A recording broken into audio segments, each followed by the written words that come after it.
Good afternoon, Patrick Blanchett from the Mayor's Office. Thank you, everybody, for being here.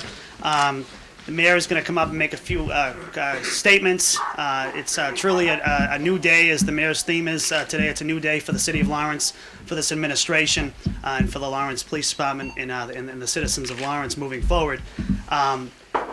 The mayor will make a statement, Chief Romero as well, and also newly to be restored Captain McNamara as well will be speaking. We're going to ask those in uniform to stay for a few minutes. We have some personnel issues to take care of before you leave, and you'll be getting a copy of your official reinstatement. But at this time, I'd like to, there's some great positive news, and I'd like to have Mayor Lantigua come up and address everybody.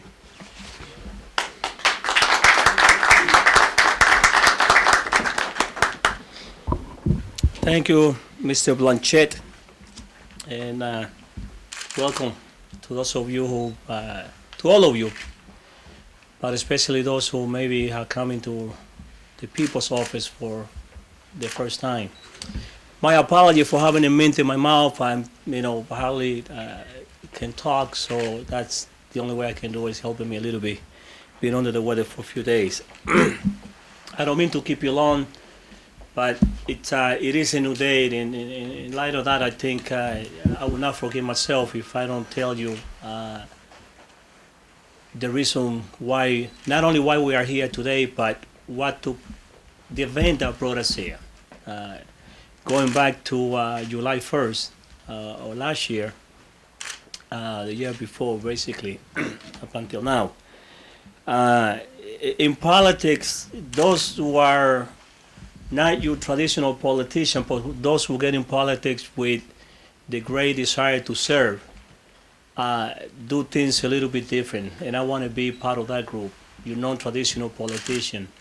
Some of you I have spoken to as we go to do our business day in and day out. Some of you I have not spoken to in a long time, and some of you we have not crossed words ever. But every time I had the opportunity to either speak to you one-on-one or to speak with you as a group, as I did once that I went to the police department when I first got into office and addressed a roll call, I will express the same thing that I expressed that day, which is my job is to do the best I can to move the great city of Lawrence forward. And sometimes to do that, we are mandated, if we are to be responsible, and I believe I am, we are mandated to make some decisions that might not be popular, that might financially hurt individual, in many cases, in all cases, family. But the point I want to tell you is that politicians, good politicians, are successful by helping people, not by hurting people. When you lay off a person, you're not only creating animosity, if we can say that, or unhappiness with that one person, but you're creating that with the person, the family, and many other. When you give somebody a single job, you're just making perhaps one person or a family happy, but when it goes the opposite, and you take a job away or cut somebody's pay, it's the repercussion is on the negative side is much greater. And it's not something that we do lightly, that we do presently, or because we do it because it's entertaining, because it's not, or just because we want to. Like I said, and I'm not too eloquent, so I'm going to repeat. I wish I'll be creating 1,000 jobs. That's how we become popular. That's how our real work, that's one of the evaluations as to we are engaged or used to, so that when our days are over, people can gauge and say, how well with one of the things that people look at the most is how many people did he employ, how many jobs did he create. And that's what we try to do. What I'm trying to tell you is that when we laid off police officers, firefighters, when we demoted all of you here, we didn't do that again because it was entertaining. We didn't do it because I didn't like you guys or you didn't like me. None of that. We did it because we needed to be responsible, because we had a budget to balance. And we were mandated by constitutional law to do that. And the same way that when your income went down, you needed to go back home and say, perhaps that line need to be off early, do not use so much hot water. You needed to cut corners and save a little bit so that it will match the income coming in with the bills going out. That's all we needed to do here in the city, mandated by state law, constitutional law. And that's all we did. Were we happy about it? No. Did we look and try really hard so that we didn't have to lay it off or demote anybody? Yes, we did. We went through a lot of headaches. And I just want to make that clear, that had we not gone through the demotion, then we will have to literally lay off close to half of the department. Then the police department will not be able to operate. And that was something that was not acceptable to anybody. It will not be acceptable to me. And that's why we did what we have to do. I know that in the eyes of some that might not be a good reason, but yet when you are an elected official, as when you are a head of household, you need to drive your finance accordingly to what you have. You cannot give or use or spend what you don't have. You can only spend what you are allowed by law, which is what is before us. So going forward, I thought we'd be missing one. I know you're counting. Is everybody here, Chief? Okay, you're all here, yes. Oh, good, okay.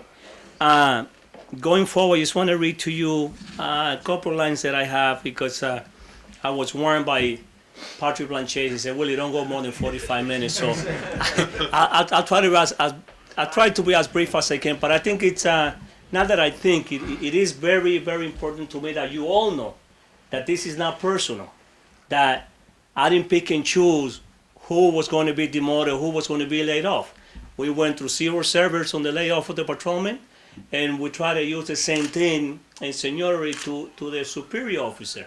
So it is a new day, and I hope that the same desire, the same faith, the same hope that I have today, that is to be carried by all and every one of you, that we have the same common interest, which is to move our great city of Lawrence forward in any way that we can. In June 20, 2010, as I said earlier, we were forced to lay off police officers and go through the demotion of some of our superior due to budget deficit, as I said earlier. After many review with of our budget, controlling costs, reducing overtime, of which most of you have been part of that, on reducing the overtime, and now feeling position of officers and you know, I don't think we have. I think we have one patrolman that retired, or what's all superior, three so far. This way. That retired from the force. We have two coming up. Yeah. And we have two in the past, most recently. That's right. So through the retirement, and again, and not replacing those that retire, all of that with analysis and the cooperation of Mr. Noon, our overseer, the cooperation of Chief Romero, and very, very serious conversation with Scott McNamara to my right, soon to be captain again, president of the Superior Union. Doing all of that, not only taking the financial responsibility that we have to make it happen, but also through the conversation with Chief and McNamara, because it's not only about the money, it's about what do we do from here on so that we are able, as best as we can, to sustain what we are about to do, which is the reinstatement. We did that, as I said earlier, we are about to do that with the cooperation of many, and I just mentioned some of them. So today, in the spirit of, once again, trying to move the city forward, and I will tell you, we've been trying to do this since early on, and we were not able to do it because of our finance, but our finances are looking a little bit better, and we continue to work hard. We have Mark Ianello, which is a watchdog in our finance. Sometimes I don't like him because I ask for things and say no, the money's not there. But when we are approaching about this issue, as we did with Bob Noon here, they both approve it, so I want to acknowledge their effort. But I also want to tell you that we were going to wait a little bit longer to make it happen because we're a little bit under the guidelines that we wanted to be. And again, through conversation with Chief Romero and Scott McNamara, president of the union, and the commitment that we are all making to our community together, we know that today's decision is not only a good decision, but we also know and hope that moving forward, once again, repeating myself, these decisions are going to not only stay, but that we're going to try very, very hard so that we don't have to face what we faced before, which is the demotion and the laid off. If our finance do not improve due to things beyond our control, due to state finance, if that is to happen, I want all of you to understand that it's not something that we do lightly or that we enjoy ourselves by doing it, but that it needs to be done. But I'm before you today to tell you we are going to continue work very, very hard to see if we can avoid ever getting to that.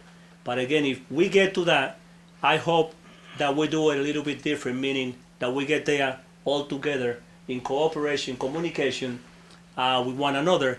And I think that if we need to go through some pain, the pain will be a lot less than the pain that we all have gone through over the last month or so. And I'm not shy to tell you, there are people to my left and to my right, as I said earlier, with whom I have not had any conversation in the past. Now we've been talking for some time now, and again, I'm not too proud, but I will tell you, I will go out of my way to continue those conversations, because those conversations, the honesty that have been put on that table by all of us, that's really what brought us here today to do what we are doing today. So I'm going to go again out of my way, and I'm sure Union President, as Chief Romero, will do the same, that we continue that positive dialogue so that not only we do the right thing for the city of Lawrence, but also the communication among ourselves is such that will be very productive.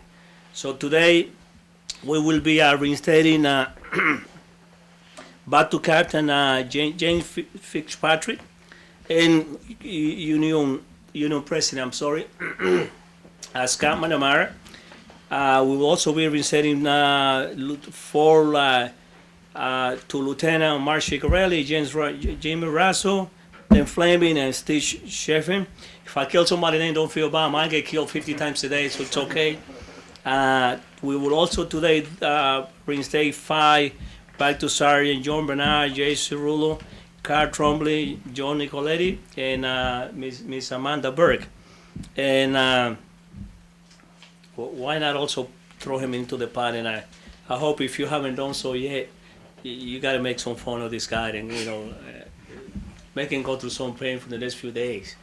I also had the privilege, because it is a privilege, it is an honor even when things financially are not rosy as we would like things to be, again with the cooperation of those behind me, Chief Romero's, Union President Manamana, Mr. Noon, and Mark Cayanello, and many other people that are not here that we call and consult with. With their support, I'm able today also to and I don't know if I should call it a promotion, it is not a reinstatement, but to make a patrolman a sergeant, a brand new sergeant. It's Mr. Marisa Aguilera. The bad thing about being the last coming in is that if things get bad, you are the first one going out. So I know we will all be praying so that things go well, but there's one guy that's going to be praying a lot more than all of us, and that's Maurice. So he'll do that. So with that, I'm going to leave you with Chief Romero, and I just want to once again acknowledge the cooperation, the communication, and sometimes things happen unexpected. Even though, and I hope, Scott, that I don't get out of line on this, so I don't get you in trouble. But even though we've been trying to do a reinstatement and do other things, we brought everybody back from the fire department that was laid off. Most recently promoted 4 or 5 officers, and we also were able through grants to hire Frank Comedy 15 new firefighters. Hopefully, in years to come, time to come, we can stand here or stand at the police station and say, look, this is the group of new officers that we're bringing aboard. But when I say that sometimes things happen unexpectedly, Scott and I sat down to talk about different subjects, and I don't know if I'm free to say, it was to talk about a new job that we are putting in place with our youth grant that we received from the governor. We needed a police officer and a sergeant. Who is the police officer, Chief? Again? Marco Ayala. Mark Ayala, and the sergeant was, and I'm not shy to say that I wanna respectfully reach out, try to see if we could convince through some venues another officer, another sergeant, and graciously that not much interest for good reason. I respect that. And then we sat down to talk, and with all honesty, I tell you, he was not my choice when we first started talking. And by the end of the conversation, and I learned not only about his experience, but also learned his desire to do well, and to do what is needed for the youth violence grant that we received. That conversation ended in regard to that job. But then we had another conversation that followed, and I think that was the first time that we really sat down and talked about anything. And that's what really, really brought us here today, because if not, maybe we would have been waiting a little bit longer to make it happen. So I know I mentioned your name 4 or 5 times already. I'm not doing what people say that I'm doing this. I'm just acknowledging that if we didn't have that conversation and then engage the chief on it that we talked also about a month ago, this will not be happening today. It's a great day for the great city of Lawrence, and it's a day that I hope that we not only remember because of the day today, but that we remember every day our commitment to move our city forward. I'm going to ask you to bear with me for a few minutes. Usually we say a remark and we forget that we have 73% of the population is Latino, and some of the grandma and granddad do not speak the language, and I think it's only fair because our channel 8, it's a recording that we do say a couple of remarks so that they know when they see the TV what it is that we are talking about. And I promise I'll be brief, but I will also beg you to just stand still, because Patrick has the bad habit that when I switch to Spanish, then he goes on to have his own conversation. So I gotta hold him back. So, and I know you're gonna laugh when I say hola familia. Un honor estar aquí con ustedes. Lo que han estado presenciando en los últimos minutos es un gran día para la gran ciudad de Lawrence. No es secreto que llegamos a una ciudad con unas finanzas críticas, y por eso pues tuvimos que despedir bomberos y policías y demover otros de rango para no dar mucho layoff a más policías.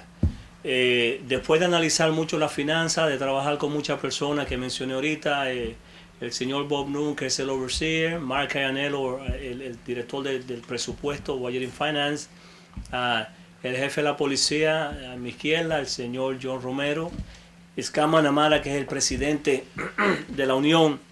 Después de tener varias conversaciones y no solamente entender lo que queríamos hacer, que era un sentido común de hacer lo mejor que podemos para nuestra comunidad, sino también analizar todas las finanzas y de hacerlo de una manera que tuviera sentido. Pues de toda esa comunicación, de todas esas conversaciones que tuvimos, eso nos trae aquí a nosotros hoy, donde vamos a